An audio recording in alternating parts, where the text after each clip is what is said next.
Hi friends, welcome to my channel.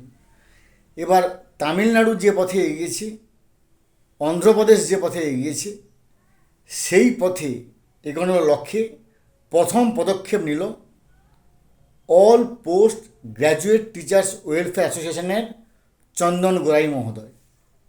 আমি একদিন বলেছিলাম যে তামিলনাড়ুকে ফলো করে, অর্থাৎ তামিলনাড়ুর মুখ্যমন্ত্রীকে আমি বলেছিলাম খ্রিস্টোফার কলম্বাস যেমন প্রথম আমেরিকা আবিষ্কারের পথ দেখিয়েছিল, তেমনি খ্রিস্টোফার কলম্বাসের মতো তামিলনাড়ুর মুখ্যমন্ত্রী এই আইনি পথের দিশা দেখিয়েছেন। তাকে দেখে অন্ধ্রপ্রদেশের এপিটিএফ সংস্থার প্রেসিডেন্ট জি রাজু তাদের বিধানসভাতে এই ধরনের স্বীকৃতি করার জন্য দরখাস্ত দিয়েছে বা আবেদন করেছে, মেমোরান্ডাম দিয়েছে।